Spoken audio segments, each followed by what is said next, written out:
Lord, make us instruments of your peace. Where there is hatred, let us sow love. Where there is injury, pardon. Where there is doubt, faith. Where there is despair, hope. Where there is darkness, light. And where there is sadness, joy. O Divine Master, grant that we may not so much seek to be consoled as to console, to be understood as to understand, to be loved as to love. For it is in giving that we receive, it is in pardoning that we are pardoned, and it is in dying that we are born to eternal life. Amen. WESN.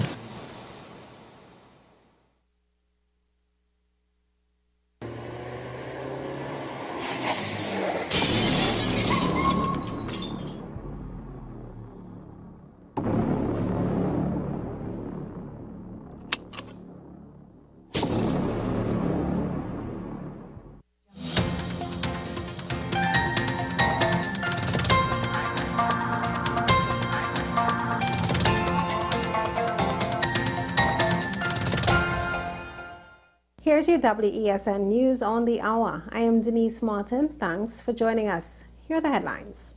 Public Utilities Minister awaits RIC's rate review decision. Man killed in accident at Beetham landfill. Energy Minister signs NDA on gas deal. And internationally, Texas judge considers revoking FDA approval of abortion pill in U.S. Now for the details. Public Utilities Minister Marvin Gonzalez says he will await the RIC report, which will determine whether there will be any increase in electricity rates. The minister said the last time a review was done was in the early 2000s. Consultations still continue at this time. We respect the independence of the RIC to undertake this review for electricity rates. We await the outcome. We don't get involved, and once that final report is submitted to the Ministry of Public Utilities, I will place it before the Cabinet and the government will make a decision. Swimcall has confirmed that one person has died as a result of an accident at the Beetham landfill. The company states that the incident occurred just before 9 a.m. on Wednesday. Initial investigations revealed that a truck belonging to a waste hauling company came into contact with an employee of another waste hauling company, resulting in the fatal injuries. The deceased has been identified as Tristan Haripasad. Swimcall reiterates to users of the nation's landfills to exercise caution while on the premises and to adhere to all health and safety guidelines. Energy Minister Stuart Young has signed a non-disclosure agreement with PDVSA. The signing occurred in the minister's latest visit to Venezuela concerning the billion-dollar Dragon Gas project. In a release, Minister Young said the agreement governs the negotiations between the parties and the exchange of information as the country progresses the technical and commercial aspects of the planned development. In international news now, a Texas judge is hearing arguments about whether a commonly used abortion pill should be sold in the U.S. in a ruling that could curtail access to the drug nationwide. The pill, mifepristone, can be taken at home and is used in more than half of U.S. pregnancy terminations. A lawsuit filed by an anti-abortion group in Texas argues that the drug's safety was never properly studied. The drug has been approved for use for over 20 years. Well, that was your news to the hour on WESN. I am Denise Martin. Thanks for watching.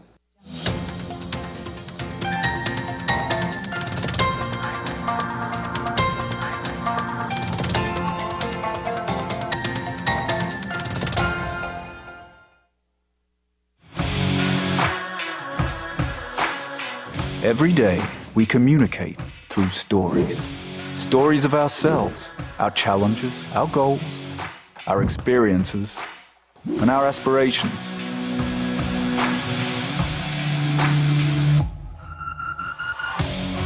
Storytelling is an art that we have mastered. WESN Film Studios comprises a collaborative team of experts with extensive industry experience locally, regionally, and internationally.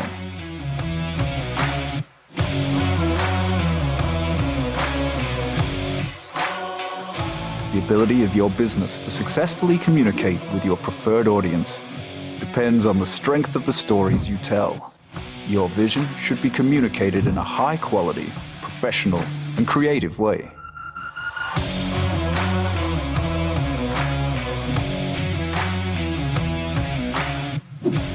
From concept to post-production, advertising to film, multi-camera productions, live events, streaming, and virtual conferencing, we are WESN Film Studio. Let your own unique voice be heard and your vision realized. Call us today at 628-5835 for your next production.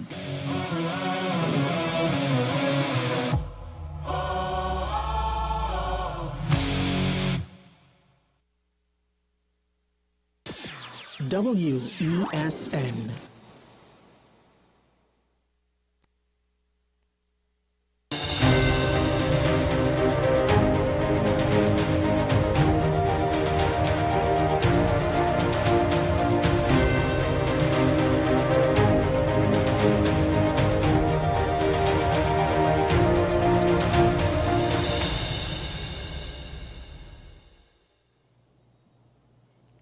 Good morning. Welcome to another beautiful day on AM Prime. Thank you for joining us. We are so happy to have you here with us. We have a wonderful show in store for you. We hope that you had a great night, you had a great morning, and that you're going to have an even more fantastic day. You know, our mornings start with our daily inspiration. And today's daily inspiration is a really hard pill to swallow. It says, be the change. Now, I know you're probably saying, Dominique, that's not easy. It's easy for you to say, it's not easy to do. But trust me, I have found it very easy to complain about things, to wallow in sorrows, to say that, you know, this thing keep happening over and over again and nothing is changing and people not doing this and that. But sometimes, just sometimes, we can be the difference. We can make a difference by choosing to, one, look at it as not a problem, but the solution. And also look at ourselves as being the solution. Looking at things that we can do to change the scenario in the interim. Sometimes the problem may not change right at this very moment, but there are things we can do, there are steps we can make towards it being changed and being better. So I'm asking us to think about it, to think about being the change and to start working actively towards being the change. It is not easy, but it is a good way to start. We have a really good show packed today for you. We're going to be talking to Arrive Alive. We're also going to be talking about the Prime Minister's Best Village Trophy Competition. And lastly, we'll be speaking to American creator Jalan Cumberbatch. Stay with us. We're going to a break. We'll be right back.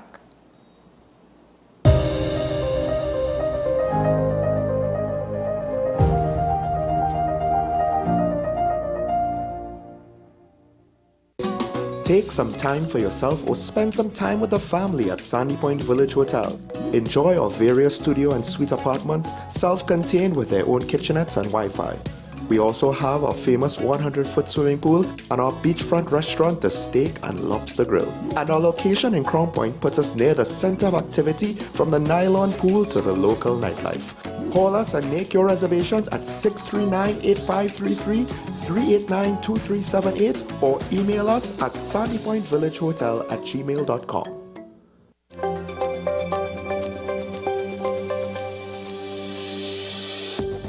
We discuss gestational diabetes, a form of diabetes which develops in pregnant women. This medical condition can affect both the fetus and mother, but can be managed to ensure that you have a healthy pregnancy and a healthy baby. From the first trimester, there's an increased risk of miscarriages, an increased risk of fetal abnormalities. So these are congenital. The baby could be born with an abnormality. What's Up, Doc? Every Tuesday and Thursday on WESN, Content Capital. FanZone, your reliable, authentic supplier, has just gotten better. You can now visit our website www.fanzonett.com for your authentic wear and collectibles. The only place where you can use both your Visa debit and credit cards. Visit our website fanzonett.com to make your purchase today. What's the best way to grab the attention of viewers? Please exercise more patience. You have to be kidding me. Doing what we do best. I'll say at the very least it's a conspiracy of laziness against the people. Join me, Keaton Shaw. And me, Sean Michael Small, for Talking Point. Weekdays from 8 a.m. to 9:30 a.m. We go in depth on the trending issues and engage the most controversial newsmakers as we get them to account to the people for their actions. You can't go to the government with nothing. You can't go to cabinet with an empty hand, with a wish. I'm glad that we're having this a sober, mature discussion. In the present situation, I expect a continuation of the chaos. Join us for the discussion, Mondays to Fridays, only on WESN, the content capital.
Thank you for staying with us. Our next guest is from Arrival Live, Jerome Skinner, and he's a manager. We're going to talk to him about Arrival Live's commitment to saving lives. Good morning, Jerome. Thank you for joining us. Good morning. Good morning. Thank you for having me. No problem. How are you doing this morning? I'm fine, thank you. Okay. All right. So we want to get into it one time, and we want to talk about Arrival Live and the commitment to saving lives and preserving lifestyles. Talk to us about that. Talk to us about the inception of Arrival Live, TT. So Arrival Live was formed almost 20 years ago, 2005, by a group of concerned citizens who recognized that there were too many road traffic fatalities occurring on our roads, and the most glaring observation was that road traffic fatalities are all avoidable. Right. So that's really where we started, and it's carried us all the way to this day. We still stand by that statement. All road traffic fatalities are avoidable. Mm-hmm.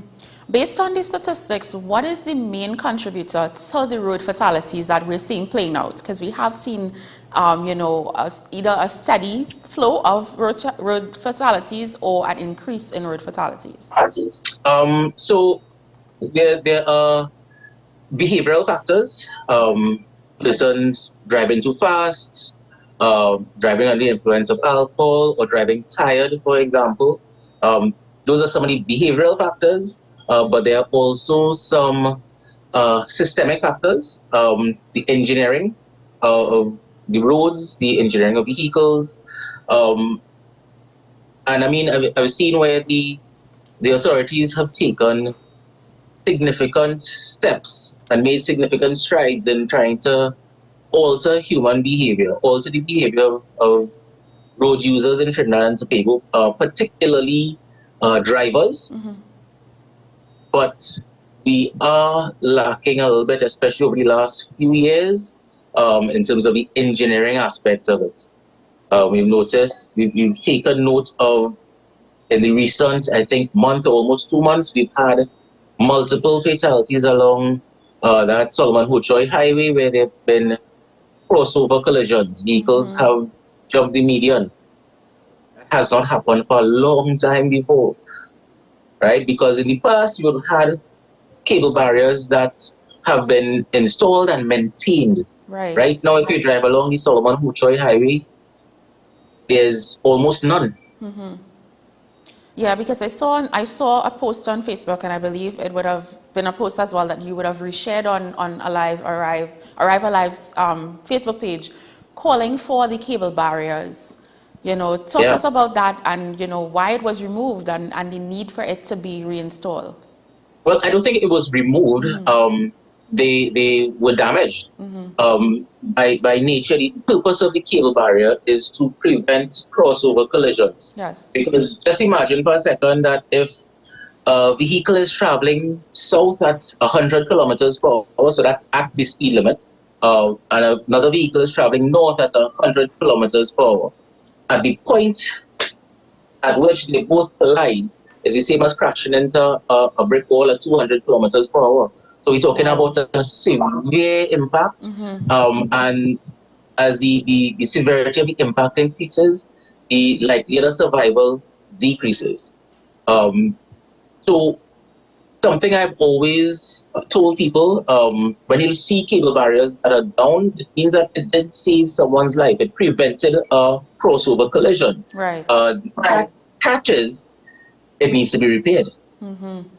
Yeah, it does need to be repaired. So I mean, I understand the cost can be pretty high to replace and maintain those cable barriers, but it needs to be done. It must be done, because how do you compare that cost to the cost of a human life?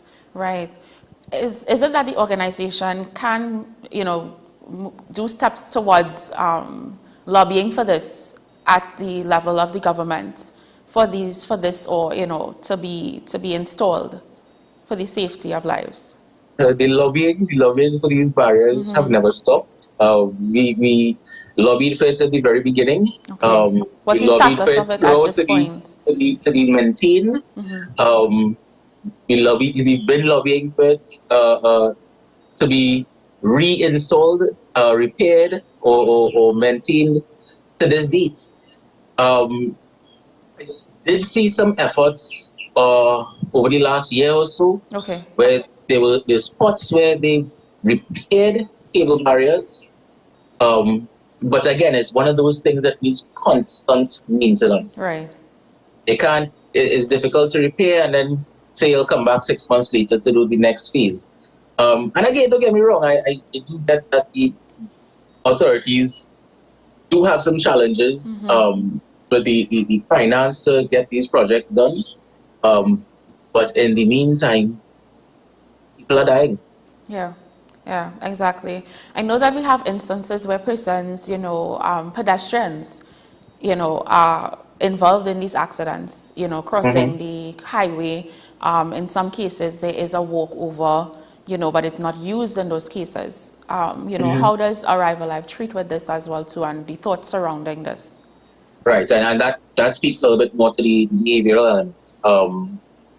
So I'm not saying this is a solution, but I do recognize that in Trinidad and Tobago, we don't have any legislation for things like jaywalking. Okay. So there isn't anything in legislation to hold pedestrians accountable. However, I think a lot of education needs to be done.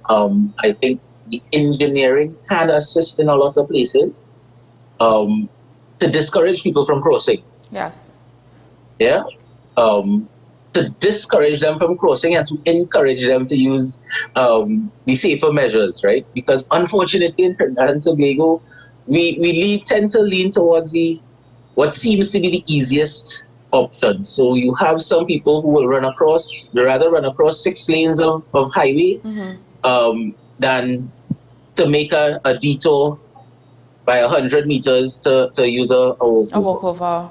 Yeah. Yeah, so I mean, one of the things that we do to try and aid with some of that education is we've been doing a lot of work in schools. Okay. Going out to schools, doing road safety presentations, reinforcing that idea of safe road practices from a very young age, because the children today will be the future pedestrians, cyclists, motorcyclists, and drivers. Yes. Yeah, so if we can start imparting that knowledge and reinforcing it, I think we'll be in a good place the future. Yes. Are there any initiatives in communities as well too? Because I mean, yes, it's one thing to target the children, but also the adults as well in society. Yeah, we do go out to communities as well. Quite frankly, we will go out to anyone who's willing to listen, anyone who's willing to have us. Okay. We'll come out to do some education, whether it be presentation style education, or if we're doing a road safety booth. Again, the idea is to do that education to ensure that our road users have the best knowledge and in the best position to make the best decision for themselves. Yes. In terms of that responsibility as a driver, we have new drivers. So what are some of the tips that you'll give to new drivers, and also inclusive of the importance of, defensive driving courses? Yeah, so, well, that's top of the list, right? Defensive driving. I think it's very important for everyone to do a defensive driving course. So you really begin to start learning what some of the hazards you might encounter along the roads. Yeah. There are some defensive driving courses that add on practical elements where they actually take you out to the road and they do hazard perception exercises. Okay. I think that's a big part of it. Another thing for new drivers in particular, because of your speed. Especially with modern vehicles, everyone drives with their AC on, and sometimes we are not aware of just how fast our vehicles are traveling. Right. Right? Adhere to the speed limits. Speed limits are not set arbitrarily. They are set based on, or at least they set based on the conditions of the road, the engineering of the road, and the ability of one to keep that vehicle on the road safe. Yes. Of course, the usual, don't drink and drive. I want to add as well, be mindful of drugs while driving. I've noted the increase in the prevalence of cannabis use in Trinidad and Tobago, especially with the legislation. And I think a lot of people are not aware that it is illegal to drive under the influence of drugs. It is illegal. It is in law. It is illegal to drive under the influence of drugs. But it's also dangerous as well, right? It skews your perception and of course your ability to drive. Right. And then again, there are lots of so many other things. Yes, yeah. We spend all morning talking about. Definitely. I know that on your social media pages, your team is very active. So where can persons find you on social media, where they can get tips, they can get these pointers, and they can keep up to date with any outreach programs that you would have in schools or in communities?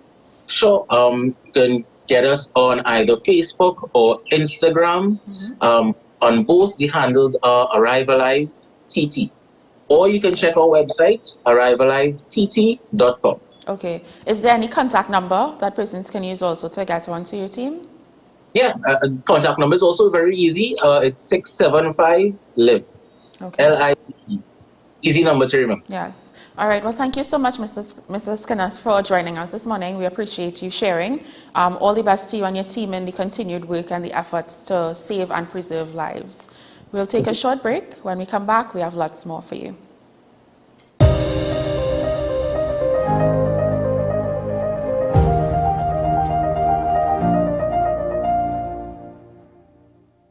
The best for your baby is at thebesttoys.com. From the best strollers, car seats, baby carriers, high chairs, booster seats, rockers, jumpers and bouncers, walkers, baby blankets, feeding accessories, bathtubs. Visit us in-store at Forces Flagship McBean. Shop online now at thebesttoys.com. Order via call or WhatsApp at 332-BABY. And remember, we have the best toys at the best prices. Join me, Sule A. Joseph, as I delve into the day-to-day psychological issues plaguing our society. We will discuss behaviors that encompass the biological influences, social pressures, and environmental factors that affect how you think, act, and feel. Psyched. Thursdays at 11:30 a.m. Only on WESN, Content Capital. Every word, every line, every paragraph depicts a real moment in someone's life. A father, a sister, a mother, a brother. We at Newsday are dedicated to you, the people, and through independent, unwavering journalism, strive to always bring your stories to life. Because your stories are more than just words. Newsday, independent and credible.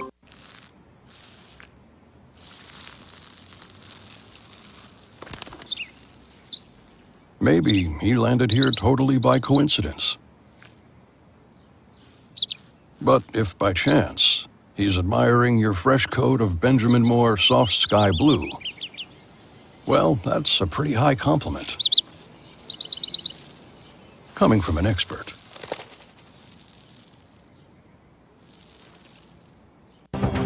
The issue, the continued rise in the price of flour and its impact on the cost of living in Trinidad and Tobago. How should we go about it? I want to ask you, what has been revealed to you about the state of vulnerability in the country because of this exercise and because of what we're going through? Is the government losing the war on the vaccine front? The discussion should revolve around the common good for the greatest number of people in Trinidad and Tobago. How do we inculcate a sense of respect and regard for people who may not be of your own political ilk or persuasion? The communities are now being used by political opportunists. So when the tables are turned, it's the same way. Okay, this has been 10 questions. I'm Andy Johnson, and we'll see you next time.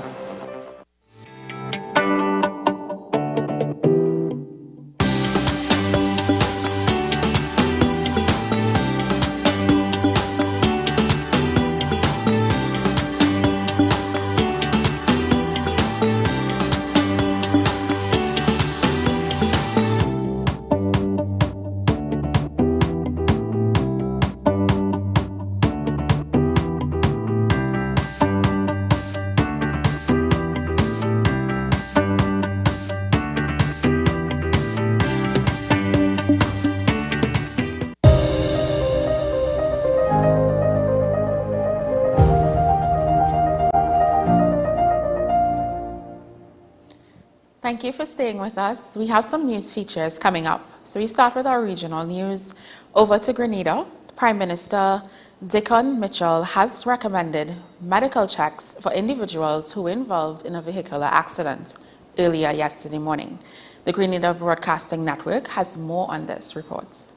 Despite being involved in a vehicular accident on Tuesday morning, the leader of government and Prime Minister Dickon Mitchell attended the Tuesday scheduled sitting of the House of Representatives in full capacity. En route to the Houses of Parliament, Prime Minister Dickon Mitchell's car was involved in a motor accident which collided with a black vehicle on the Springs Main Road. An official press release from the Government Information Service stated that the Prime Minister is unharmed and all involved in the incident escaped with minor injuries. It went along to say that Prime Minister Mitchell did raise concern for his drivers, noting that not all injuries produce immediate pain. The Office of the Prime Minister has ensured that all parties involved received a medical exam following the incident to rule out the risk of potential complications. High-ranking officers of the RGPF has been clamoring for due care on the nation's road since the year 2022, as the Traffic Department recorded a frequent number of incidents on island. It was just last week Grenada recorded yet another road fatality, bringing the numbers up to over 4 for the year 2023. For GBN News, I am Rena Pet Thomas reporting. And that was our regional news. Over to our international story. In the UK, teachers, London Underground train drivers and civil servants joined striking doctors Wednesday in a mass stoppage at Britain's finance minister was due to reveal his tax and spending plan. With hundreds of thousands of people due to walk out, it threatens to be the biggest single day of industrial action since a wave of unrest began last year. France 24 has more on this report. These doctors have been striking since Monday. as have tens of thousands of their colleagues across England. At £14.09 an hour, they say a newly qualified doctor earns less than pret-a-manger coffee shop staff. Years of below-inflation pay increases mean they've effectively had a 26% wage cut since 2008, a situation exacerbated by the UK's cost of living crisis. Meanwhile, the workload and patient waiting lists are at record highs, driving scores of doctors away from the public health service with burnout. I've worked and trained for years and years, built up debt, paying for exams, paying for fees, and I can't afford to live a basic life. You know, we've looked after people, but we feel like the people who are meant to be looking after us, i.e. our employers and the government, have sort of negated on that agreement. Their grievances echo across the public sector, with hundreds of thousands of workers walking off the job today, calling for their wages to keep up with rocketing inflation, which remains above 10%. A two-day stoppage by teachers is expected to affect every school in England, and the walkout by train staff in London left the entire underground tube network at a standstill. Unions show little sign of ending the strikes that began last year, but the government continues to resist their demands. It says it wants to work with unions to achieve, quote, fair and reasonable pay rises, but only if strike action ends. And that was our international story. Now for our sports story. The TNT men's senior football team played against Jamaica in 2 friendly matches last Saturday and Tuesday. Speaking to the Newsday, head coach Angus Eve said these friendlies against Jamaica are a good yardstick for his players as the Soca Warriors aim to re-establish themselves as a powerhouse in the Caribbean. The Trinidad and Tobago Football Federation sat down with captain and goalkeeper Marvin Phillip for post-game comments following Tuesday's 0-0 draw with Jamaica. The TTFA media has more on this report.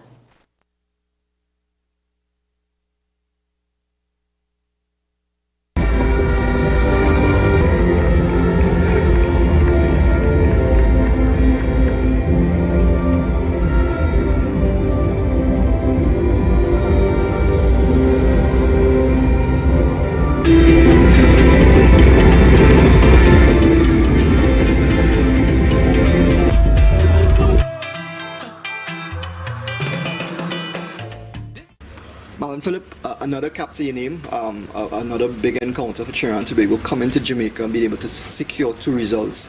How you felt about things and how would you sum it up? You know, it was great to have the results we had. We came here knowing the situations, you know, we don't have an active league going on at the moment, you know, we was just training for a couple months, and we came and gave a good account of ourselves for the both games. What impressed you about this group, you know, being able to adapt to different conditions, different circumstances, you know, the call to action in both matches, how you thought, you know, we fulfilled our obligations? You know, I think the effort and the fight was great for both games, you know. Our football has been lacking that for quite a long while, so I guess the fight and the effort was outstanding for us for those both games. How important is it for this team to continue the momentum in terms of preparation and everybody being on the same page, the team getting the opportunity to have games like this and to be in regular training, if it is that we are to succeed not just in Nations League but looking ahead to the Gold Cup later this year and then of course World Cup qualifiers? It's definitely important, you know. These 2 games were a good exercise for us to head into the Nations League. We want to carry that momentum. We definitely need 2 wins to go to the Group A and automatic qualification for Gold Cup. Other than that, you know, it's important for the local guys to have opportunities like this to be knocking on the door for the big games ahead. How do you feel personally? I mean, at your stage of your career right now, you show that you have what it is to represent and to deliver performances. What is going through your mind now as you look at your scenario? You know, it's just about keeping myself fit. You know, I feel good, and just about enjoying my games now. And probably after the Gold Cup, I'll have a rethink. I would like us to qualify for the Gold Cup, and I'll have a long think about it and see where we go from there. a message to your teammates on this team and those who are, possibly going to join the squad or looking to make this team. From a senior player perspective, what is your message to these guys in terms of, where they want to see themselves and for the love of country and national team? Everything, you put God first in everything that you do, and at this level, Shawnee, you need to be consistent. You must have a consistency throughout your career. Yes, you may have some ups and downs, but, you try to be consistent and work hard every day to achieve your goal of being a top player. Good man, all the best to you. Yeah, thanks.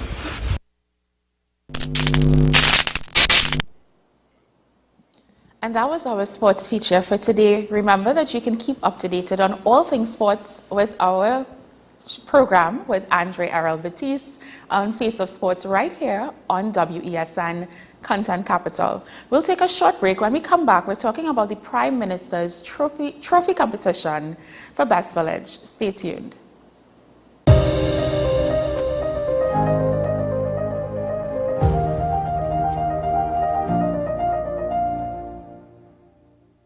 The best birthday gifts are at thebesttoys.com. Shop for the best brands you love at the best prices. Like VTech, Leapfrog, Fisher-Price, Play-Doh, Hot Wheels, Barbie, Cocomelon, LOL, Baby Alive, Crayola. Visit us in-store at Forces Flagship MacBean. Shop online now at thebesttoys.com. Order via call or WhatsApp at 32DBEST to order.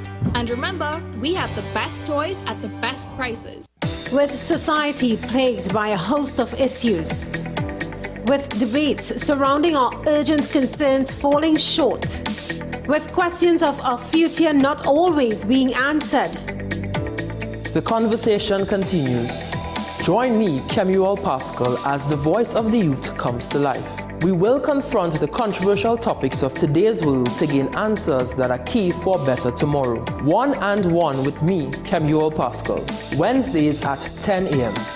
Only on WESN Content Capital.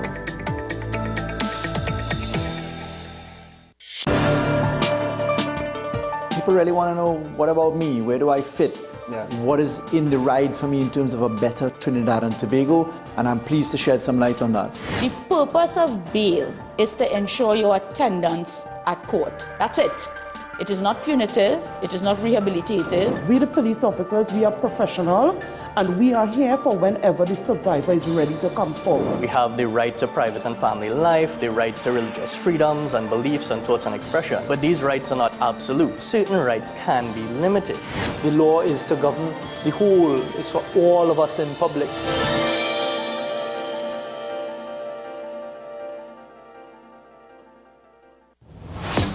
Is it politics? What is it? Is it that nobody cares about sports? The kind of support that sport used to get in the past is no longer here. The thing is, taking a knee doesn't mean that that's the only thing you're doing on it. Right. Taking a knee along with other stuff. Samantha, what are you looking forward to when you return home to Trinidad and Tobago after winning the title? Thank you very much for speaking it into existence. Is there no pressure on Nicholas Ball? It makes me more motivated to work hard and to go out there and rep the red, white and black. Why are we sending a team to the Winter Olympics? There are a number of Trinbagonians who are in the diaspora and have grown up in winter sport. It's an opportunity that the Trinidad and Tobago Olympic Committee will not close the door on. I also believe in the players that we have. Once you can motivate the players, you can get the best out of them.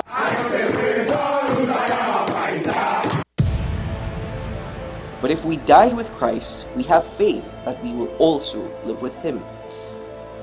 We know that Christ has been raised from the dead, and he will never die again.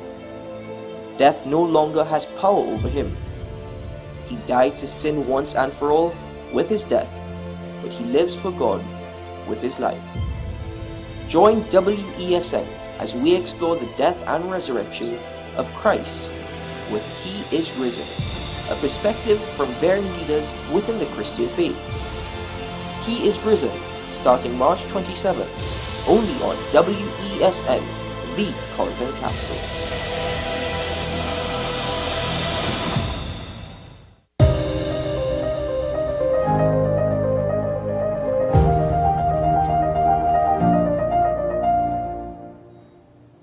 Thank you for staying with us. Now we're going to be talking about Best Village, the Prime Minister's Best Village Trophy Competition, and this falls under the Ministry of Sport and Community Development. Here to tell us more about all the exciting things that are happening is Louris Leasing, who's the program manager of this event. Louris, thank you for joining us. Thanks so much for having me, Dominique. No problem. How are you doing? Oh, I'm good. You know, it's a little early, but I like early. Okay, sure. All right, so let's talk about Best Village. I mean, this is not an easy undertaking, right? And I know that you're celebrating 60 years of this Best Village competition. Yeah. What are the thoughts? What is going into this year's event? What makes this year's event stand out? Because this is the 60th. So many things, so many things. I mean, you know, Best Village is called the Prime Minister's Best Village Trophy Competition because just after independence, our then Prime Minister, Eric Williams, went around to all the different villages on a Meet the People tour. Okay. And he was so impressed by the handicraft in particular, as well as the cultural performances showing, you know, the multicultural heritage of Trinidad and Tobago, that he was inspired to move forward with this Best Village concept, you know, of shows to showcase and professionalize and promote and preserve these traditions and these techniques. Yeah. And Best Village has had the privilege of being around for 60 years. So we are almost as old as Trinidad and Tobago as an independent country. And Best Village has made a huge contribution to the landscape, the cultural landscape of Trinidad and Tobago. There are people all over the world working in the creative arts, doing really, really well and representing our culture that emerged from the Best Village competition. You know, that's the first time they had a reason to get involved. You know, this is something that takes young people from doing nothing. Yeah. You know, aside from school, from having no kind of activity. Some of them not in school, but this is something, you know, that targets and hits a different kind of intelligence. Yes. And, you know, I've been the program manager, the Best Village program, for about a year now. So it's a whole year. How has that been? How has that year been for you? It's been so eye-opening. You know, I didn't really understand what it was like to be a public servant before. This is one of my second foray into the public service. The last time was 10 months. And it's been such a privilege to get to know the Best Village officers. Right. Well, these officers are the lifeblood of the program. They are the ones who keep all these networks going. And right now they're so busy, as am I, getting ready for a really bumper 60th anniversary season. And I'm just so pleased to be here to talk about it because I'm very excited. Yeah, you mentioned something that I think is really important. You know, you spoke about creatives and persons who are abroad and even in the country who got their start at Best Village. And I think it's so important, one, that is an opportunity for communities to shine. You know, people that you would normally see on a stage who are doing amazing things within their community, within their spaces. And also the fact that this has played such a pivotal role in these creatives' lives. You know, talk to us about the legacy of Best Village. Because you'll have now, I'm sure you'll have people who would have been in Best Village and now have children, and they make sure that they are part of it as well too. Oh, yes. You know, the people who lead and manage the different groups, because Best Village is focused mostly on community groups. You know, we do have some areas where individuals can participate, but ideally we want to see people coming together, working together within their community. And that kind of community building is a big part of the work that we want to encourage. But Daisy Voisin, I don't know if you ever hear about that lady. Yes. You know, the first time she sang Parang was on a Best Village stage. Wow.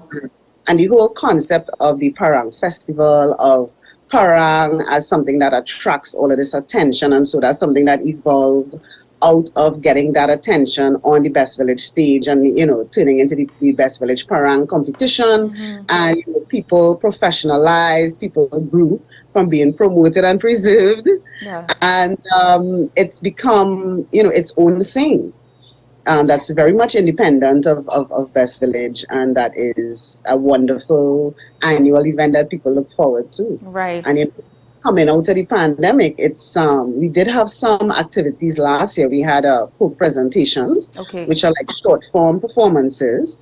But this year, it's 6 day.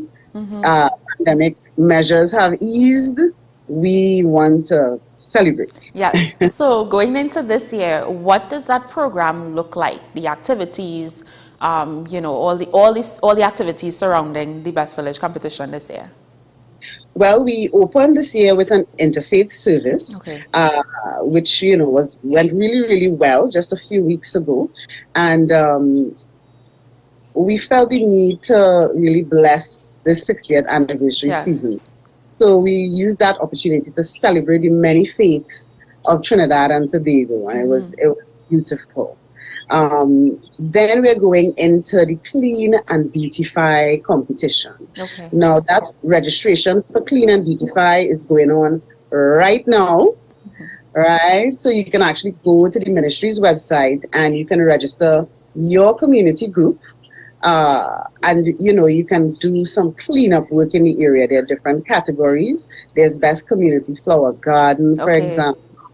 There is a Best Kept Street. Yeah, so you and everyone on your street could get together, form a little group, and keep your street. There's Best Kept Meeting Space / Community Center. So how do you keep your surroundings? The aesthetics of our communities is very, very important. I mean, I'm sure I'm not the only one, who's a little distressed by, the way some of our public areas look. Yeah, right. But I love the fact that this includes not just the arts and performing, but it also includes things about the environment and sustainability and so on. Well, we're a very holistic program. Straight after Clean and Beautify, starting from April the 1st, and going pretty much every weekend with the exception of Easter. We will be having what we call folk presentation preliminaries in the counties, in all the different counties, inclusive of Tobago. So look out for that. Go to the website, see when we're coming to your county. I think we start with St. Patrick West on April the 1st. That's going to be at the new the Egypt Government Primary School. So that's an exciting event. You're gonna come. It's free. All Best Village events are free. So we want the public to come out and enjoy our events. We want them to participate in our programming. We want to see all of these wonderful things come to fruition. Yes. How long does the entire competition span, with the prelims, the semis and finals? What's the timeline for this? So Best Village runs usually from April to September. After folk presentation preliminaries, we have the Laren Rivet preliminaries, and that is to choose a queen for this year for Miss Laren Rivet. And Laren Rivet is a talent competition. The focus is on the talents that the young ladies have. It's not a beauty competition. There's no points for how good looking you are. Right? It's about your talents. It's about how you carry the dress, the gown, and the crafting of your gown is a big part of it. So again, just like folk presentations, just like Clean and Beautify, we're focused on bringing teams of people together to create and craft artistry together. So it's not just the girl, it's the young woman as well as her entire team. There's awards for makeup, there's awards for hairstyle. So we're really at the craft of it. The gown itself has a lot of strict rules about how the craft can be, and our current queen, Tanika Francis, a wonderful, wonderful young lady. So you'll be seeing her at many of our events as we go through the year, representing for Miss Laren Rivet. Nice. As we go forward in the year, we have the Junior Noel Drum Festival, and Junior Noel was an amazing drummer, master drummer, teacher, and he's revered in the drumming community. You know, so we want to pay tribute to him this year. It's long overdue. Right. And I think it's going to be exciting. That's on May the 27th. Then we have folk theatre. Tell you, it's packed. It's packed. Yes, it is. All right. And we have folk theatre preliminaries running from around the middle of May until the June the 10th. Okay. And every night there is a folk theatre performance in a different county, in a different community. And for prelims, we go to the communities. Okay. And see the show, and we bring, you know, patrons to the show. Then we have the food and folk fair. Okay, that's on June the 11th, which is a Sunday. And we are very excited about that because that's something we've been wanting to bring back for a long. Right.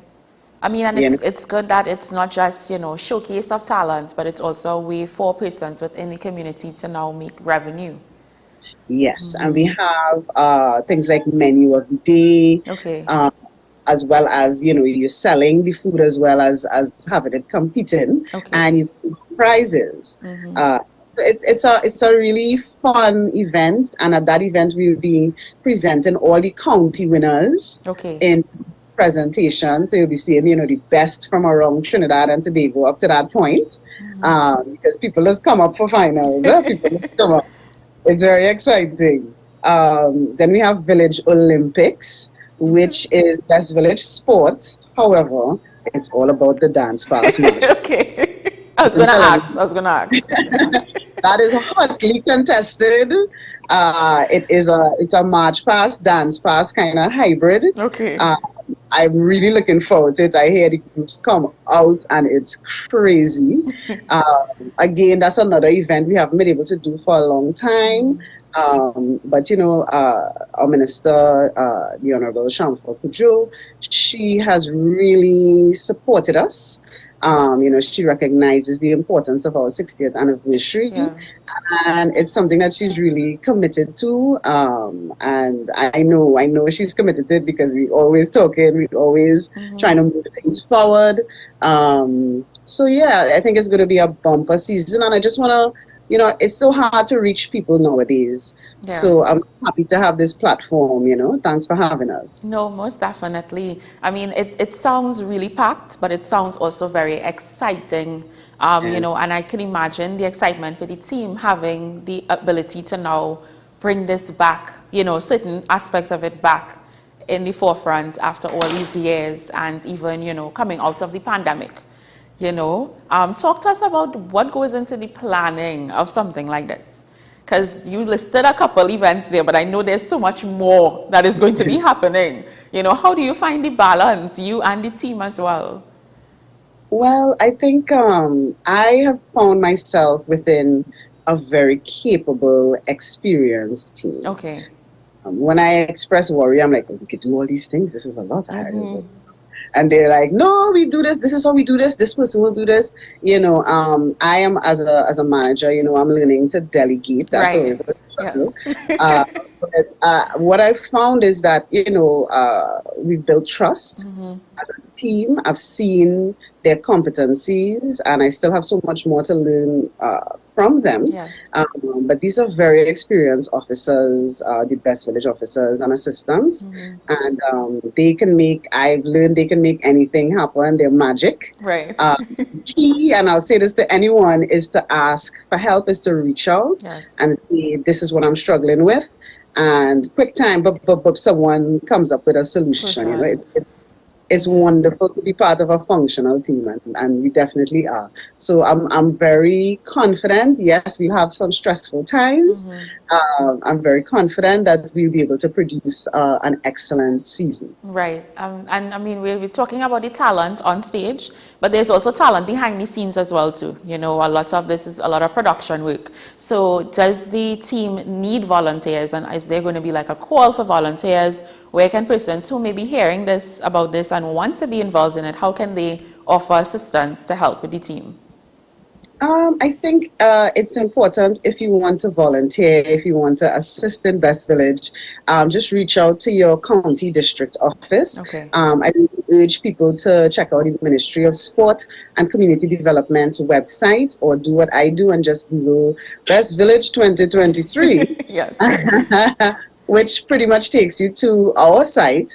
And from there, you can figure out which county you're in, and which county office is the best one for you to reach out to, and you offer your help, and the officers will direct you as to how you can best assist. You know, because we need different things. Yeah. And even though, you know, we have a allocated budget, at the end of the day, we're trying to maximize it to the max. Yes. So any assistance that people want to give as far as giving their time or in kind, you know, we're open to it, but we want to make sure it's appropriate. Correct. And useful. So talk to the district officers and they can guide you. All right, great. Thank you so much, Loris Leasing, for joining us this morning. And just give us the website again where persons can get more information, or on Facebook as well. They can keep up to date with the schedule. Well, you can follow the Ministry of Sport and Community Development across the social medias, as well as their website. And you can also access our Facebook and Instagram, Best Village TT. So there's a few options, but you know, the easiest thing to do is just Google Best Village 2023 and you know, follow where that leads you. It'll take you to the Ministry of Sport and Community Development's page for Best Village, and all the information is there. You can reach out to your county office. You can reach out to our head office at House. All the contact information is there. And yeah, let us know what you're thinking, what you need clarified, because we want the public at large to participate in Best Village this year as audience, as performers, as competitors. Yes. You know, it's our 60th and we're celebrating in style. Nice. All right, all the best to you and the team, and I definitely will try my best to catch up on some of the events that they're having in the communities. All right. Well, thank you so much, Dominique. No Thanks for the platform. And yeah, I hope to see you at some of the events. Come food fair. Yes, most definitely, yes. Come true. All right, we take a break. When we come back, we have lots more. We'll go to news, and then we'll come back with more.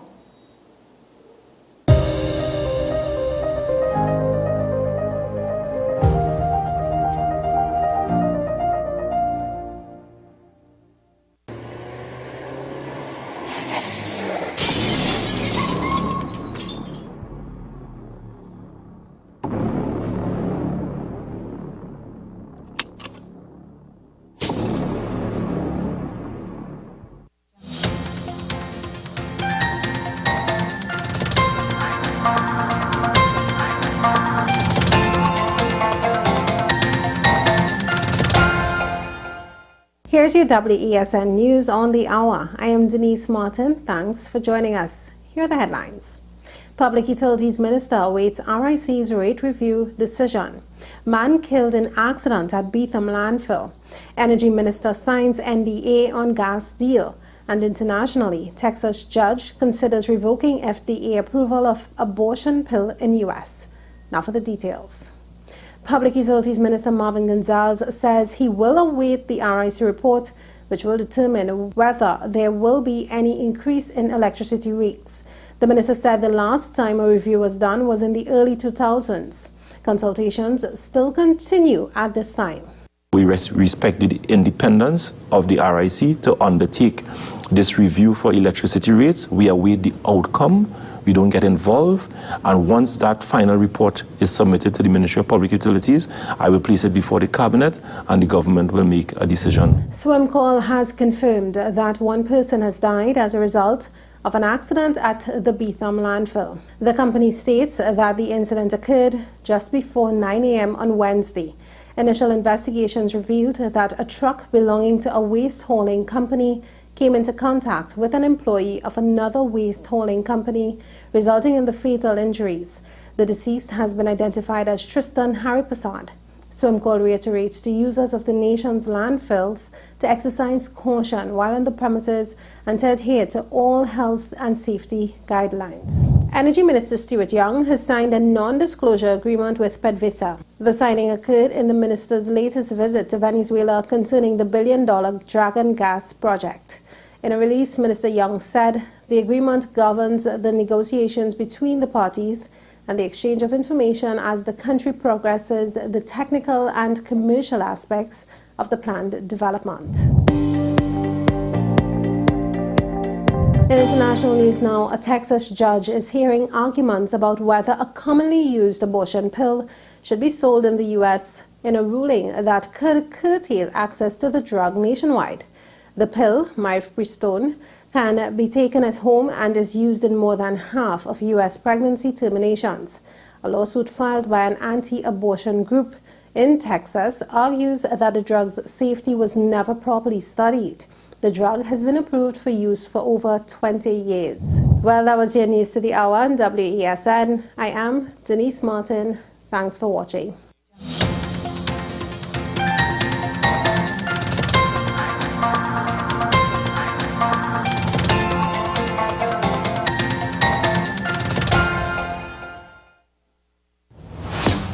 Is it politics? What is it? Is it that nobody cares about sports? The kind of support that sport used to get in the past is no longer here. The thing is, taking a knee doesn't mean that that's the only thing you're doing on it. Right. Taking a knee along with other stuff. Samantha, what are you looking forward to when you return home to Trinidad and Tobago after winning the title? Thank you very much for speaking it into existence. Is it no pressure on Nicholas Ball? It makes me more motivated to work hard and to go out there and rep the red, white and black. Why are we sending a team to the Winter Olympics? There are a number of Trinbagonians who are in the diaspora and have grown up in winter sport. It's an opportunity that the Trinidad and Tobago Olympic Committee will not close the door on. I also believe in the players that we have. Once you can motivate the players, you can get the best out of them.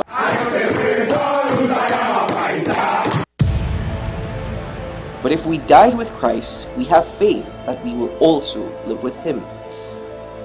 We know that Christ has been raised from the dead, and he will never die again. Death no longer has power over him. He died to sin once and for all with his death, but he lives for God with his life.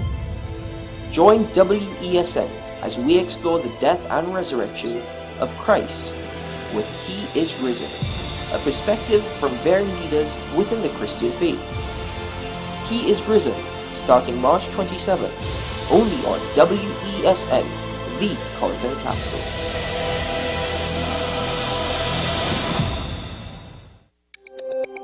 Every word, every line, every paragraph depicts a real moment in someone's life.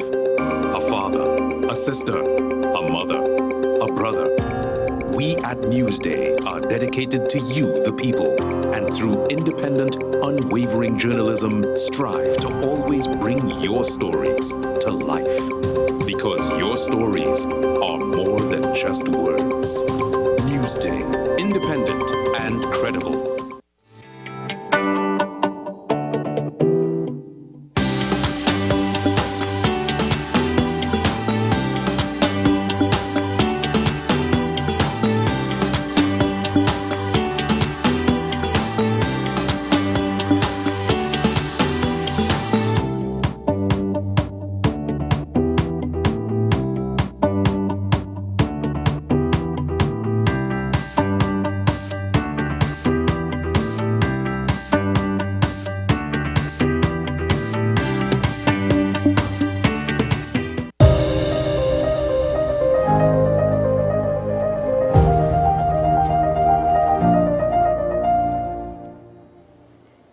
Thank you for staying with us. Before we get into our final interview for today, we're going to our Watch This, which is Jimmy October with his song, Remember the Days, and it's on the Lightbox TT series, which you can find on YouTube. Let's watch this.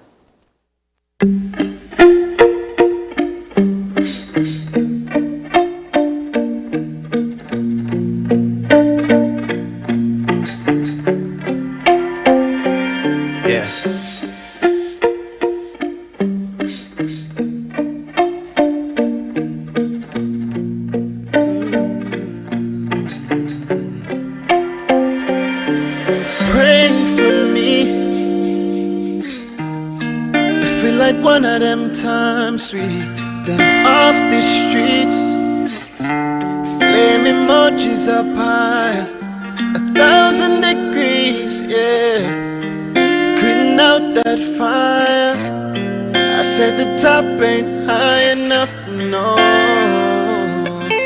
Rum, no chaser, that's what she wants. Dance all soca playing all night long. Rum, no chaser, that's what she wants. Reggae, calypso playing. Do you remember the days? We had nothing, no nothing but each other. No, no, no. Remember the way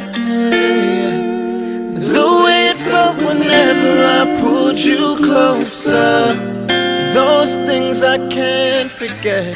I hope you remember.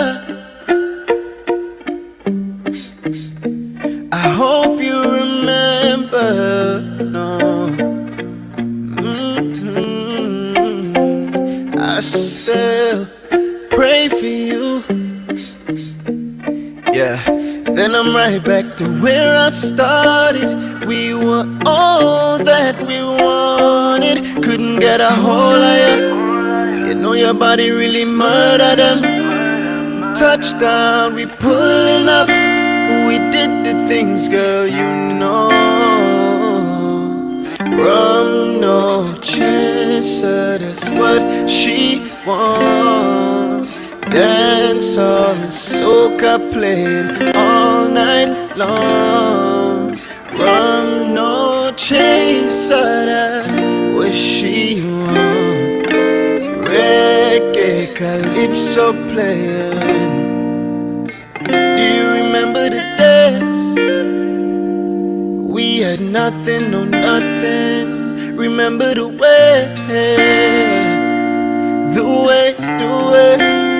You remember the days? No. Remember the day. Remember the day.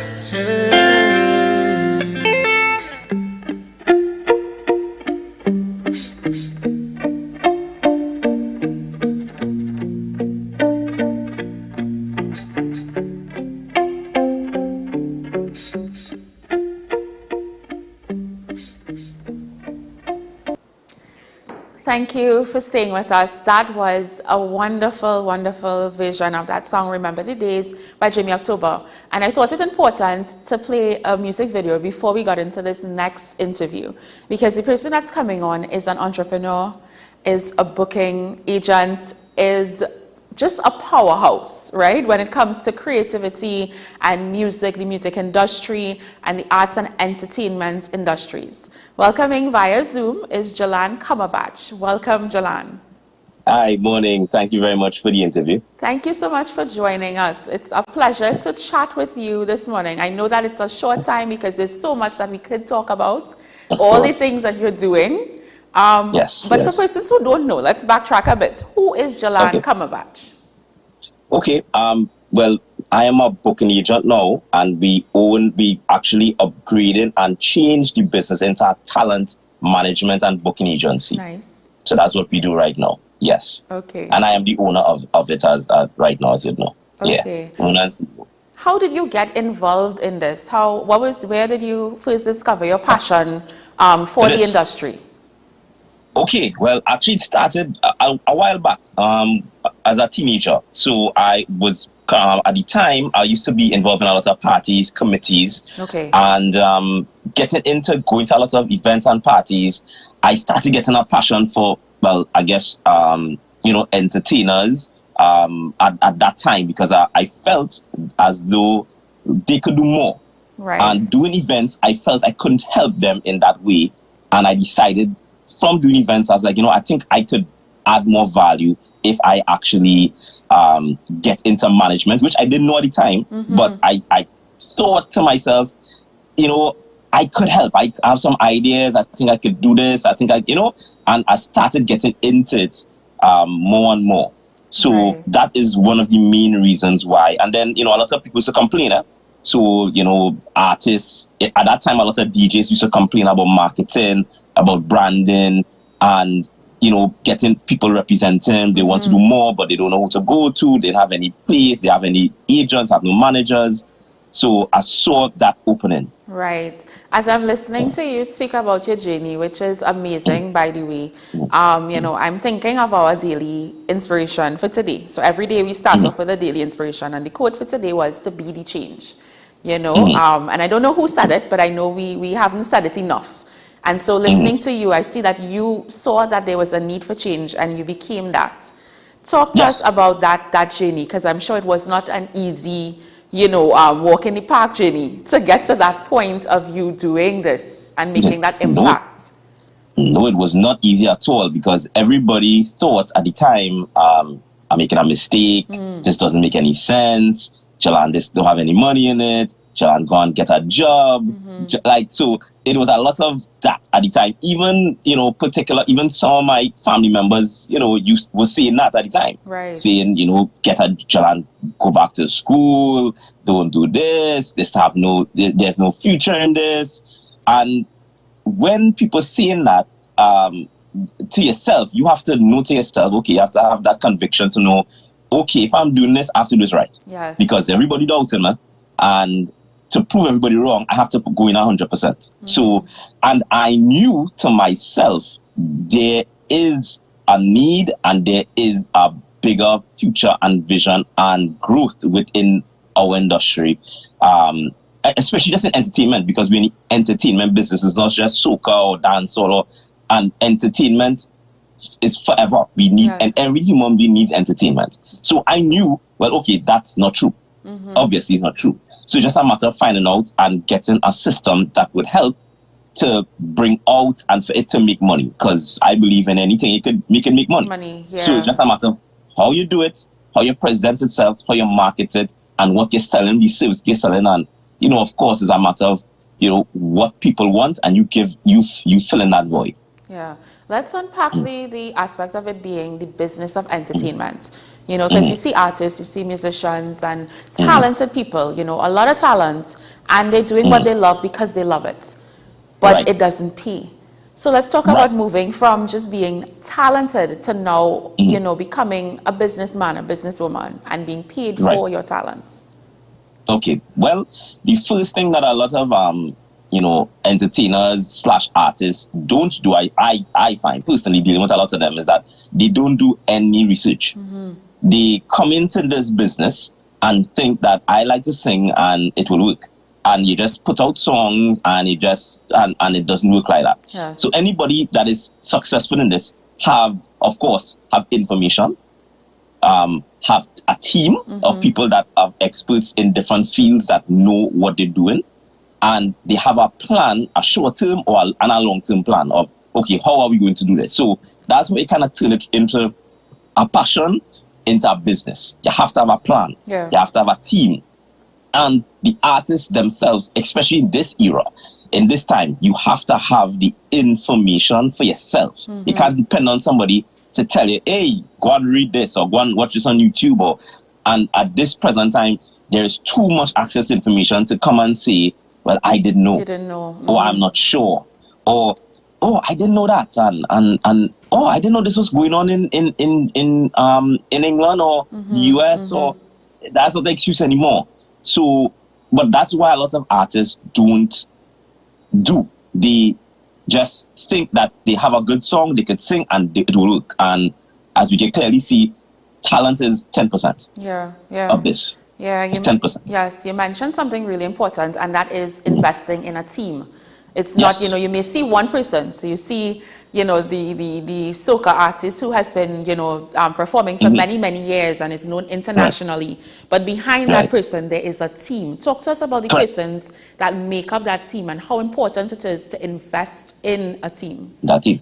Okay, well, most of the artists that you see, especially that are relevant right now and that are very successful, right? It's not really relevant, more successful for a sustained period of time, has a big team, right? So they would have managers, right?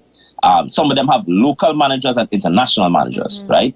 Some of them have, everyone has agents. So they have booking agents that handle just bookings of shows. A lot of them have publicists. Yes. A lot of them have, of course, DJs. A lot of them have stylists. A lot of them have assistants. A lot of them have just different people, you know, drivers, even drivers. So they have a lot of people that are within the ecosystem of their team for this to work. You know, of course, they have their own producers. Some of them have the personal producers whereas if you want to do a song with them, this is the only producer that can mix the vocals. This is the only producer. Right. So they have that internal team in terms of even for just music. So they might have a business team. They have business managers. They might have their own promoter, because you've seen a lot of shows happening now with artists. So you're seeing, you know, Marshall has a show, but Marshall has a promoter that does the show. Right, yes. So it's not Marshall himself doing the show. It's not Patrice herself doing the show. So you have the team you have promoters, you have assistants, you have the publicists, you have your music team, which would be probably your writers, you have your producers, you know. So you have a lot of people. So if you're going to come out with a song, you have all these people that are involved with this one particular artist that are part of the process of this song coming out, and this song is being a hit. Or sometimes, you know, you don't know what a hit is, but you have this song being backed by this amount of people. You have a marketing team sometimes and all. So you have all these things that are part of this one artist. So when you see the artist come out, it's not just one person. Videographers, there's a lot of people involved, and especially the bigger the artist, the bigger the team. Because it's more work, especially locally and internationally. It's a lot more. Yes, you know? it is more than just deciding I want to sing. Yes, you know? Correct. Yeah. It starts that way, but it's not just that. So that is a misconception that a lot of people have, thinking you see people on stage and you think it's easy. You think it's, hey, I just wake up today and I could sing a song.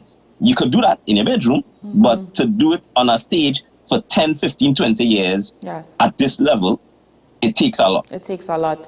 Coming out of this, and you know what is needed. What are some of the post-carnival observations? You know, you've been to the events. I know there were artists that you were working with as well. Yes. But what are some of the things that you think we just came out of a pandemic? So there are certain things that we needed to adapt and adjust, right? And we came into this season now, and there are things that need to change. What are some of those things that you've seen? From an artist perspective, or just a general perspective? In general, yeah. In general, I think, I find professionalism, I think professionalism is lacking, all around.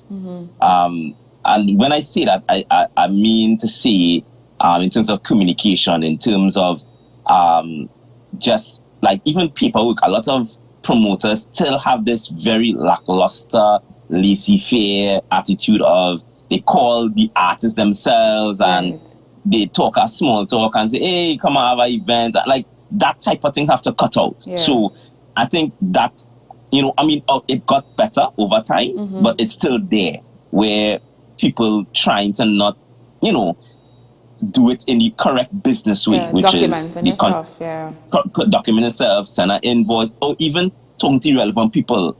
Because of Carnival, they have a lot of artists that, I mean, people busy, so they have representatives. They have either a booking agent or a manager or both. And some promoters don't want to talk to people. They want to talk to the artists because they think the artists will get them for a cheaper price. And so we still have this problem. And I think it's a Caribbean culture problem because we don't really encounter that internationally at all. That's all. Yeah, a lot of and promoters internationally don't even want to talk. They want to talk to the agent or they want to talk to the manager. They don't want to talk to the artist. So right, and I think that is a cultural problem that we have. So professionalism, I still think lacking. Communication, I still think lacking. And artists themselves, I think a lot of artists, they're not prepared. They sing the same set in every setting.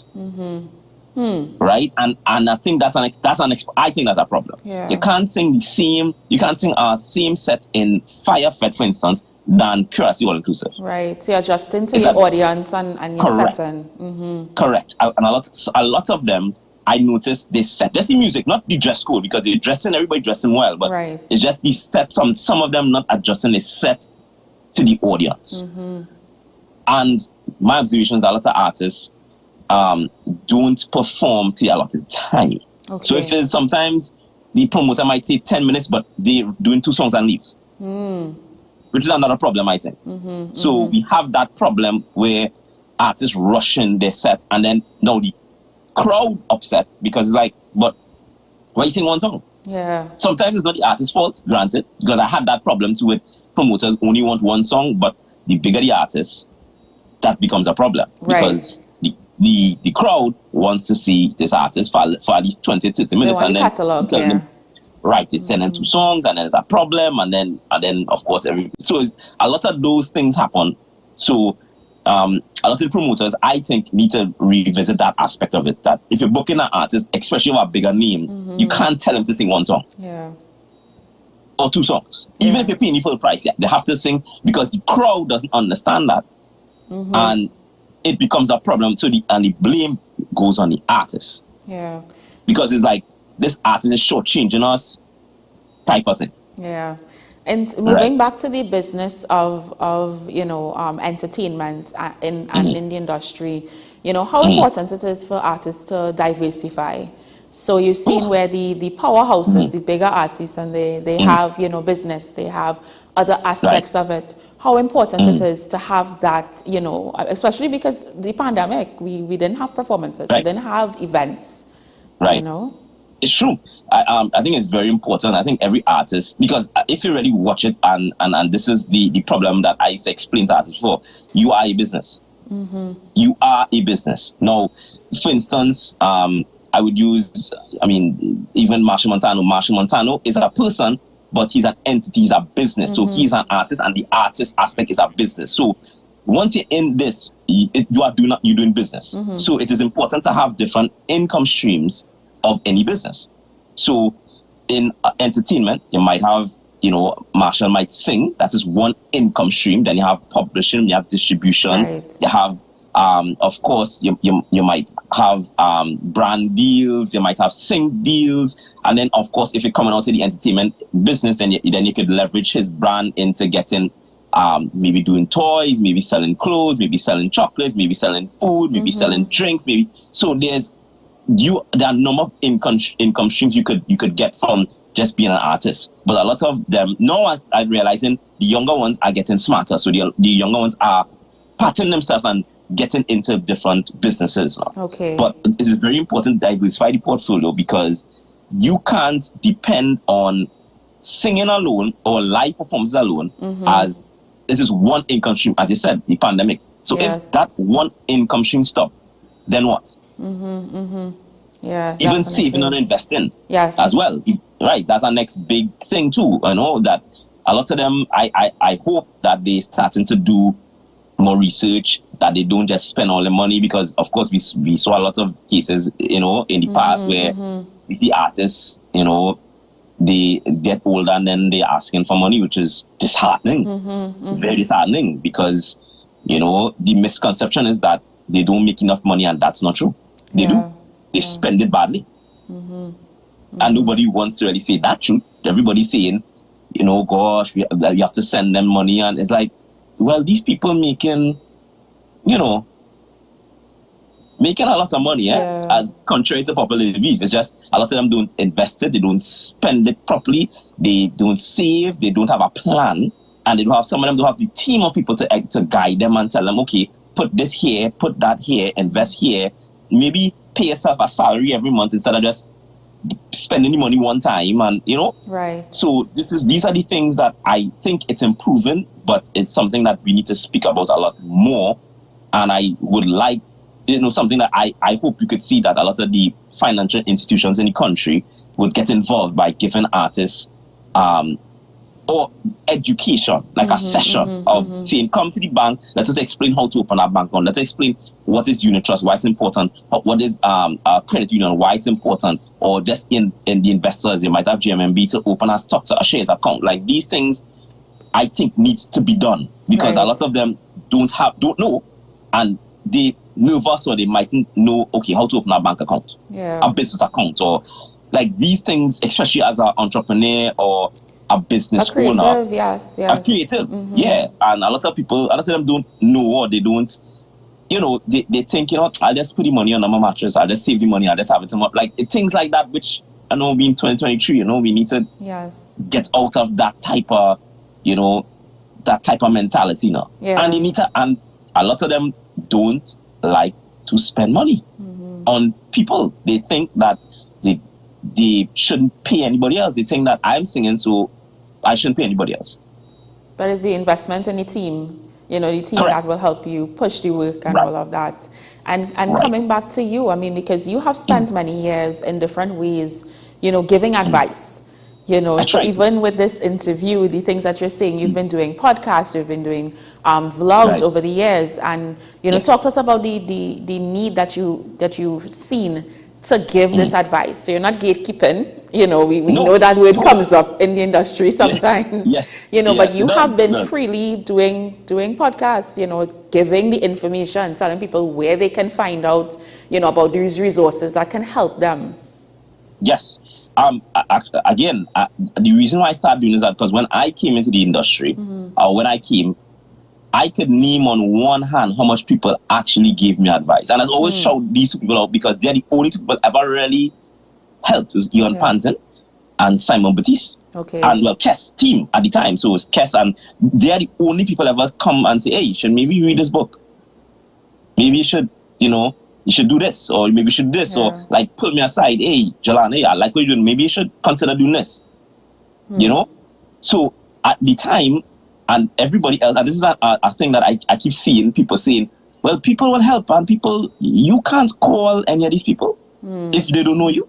Yeah. You can't. People say, well, my phone number is, it's really available. You could call me. That's not true. If they don't know you, they're not responding, they're not answering.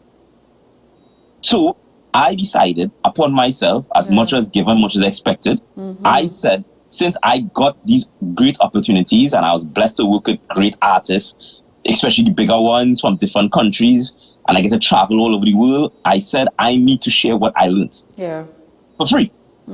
Because I can't talk to everybody every day, but what I could do, I know I could put out the videos, I could put out the audio for free. Yes. So I could share the information of what I know, of even what I pay to know. I paid lawyers, I have a lawyer, I have accountants, and I would learn from experience from them, and I use what they taught me and put in a podcast for free. People pay for, sometimes for consultation. I used to pay to find out, okay, what is a sing deal, or what is publishing, or what distribution. And I say, what? I need to share this information with people because I wasn't lucky enough to have anywhere to read, anywhere to go to look or to listen for information. Yeah. And I tell myself, I say, the next generation, even our generation back, I will do this for them. Yes. I will send whatever I know. And I will put the information out for free, and even they can message or email, and I'll respond. Yes. What platform can people access this information on? Like, what's your website, your social media handles? Jalan Kamabach on everything, but on the podcast, same thing. It's Jalan Kamabach podcast on all the podcasting platforms that you can get podcasts on: Apple, Spotify, YouTube, same thing. Jalan Kamabach, and all social media platforms. The Jalan Kamabach podcast, easy, and you can just log on. Not a problem. And I respond if a message for a question, or you want a link to a book, or because I have a lot of the books PDF, so sometimes if somebody messages me, I will just forward the book to you. Hey, you should read this book. Right. Or you should listen to this, because I have a lot of other podcasts I listen to for information. Right. And I will send them, hey, you should listen to this podcast weekly to get information about the music business internationally and all these things, because I constantly look for new information to keep abreast of things. And I think it's important because, of course, I think as my accountant used to tell me, information is best shared. Shared, exactly. Best shared. Yes. So I try to share that. Yes. I want to thank you, Jalan, not just for your time this morning and giving us, this insight into you and your journey, but also for what you've been doing over the years, with giving the information and with giving advice, and I myself have experienced that as well too, so I want to say that we appreciate you. Thank you for joining us this morning. Thank you very much for having me. No problem. Go back to do this a little more. Yes, most definitely. Yes. Most definitely. Yes. Okay. This has been AM Prime. Thank you so much for staying with us. We had a really good morning. I hope that you have a really great day Remember to be the change. If you see something that needs to change and you can in some small way impact it, improve it, then do just that. Be the change. Have a great day.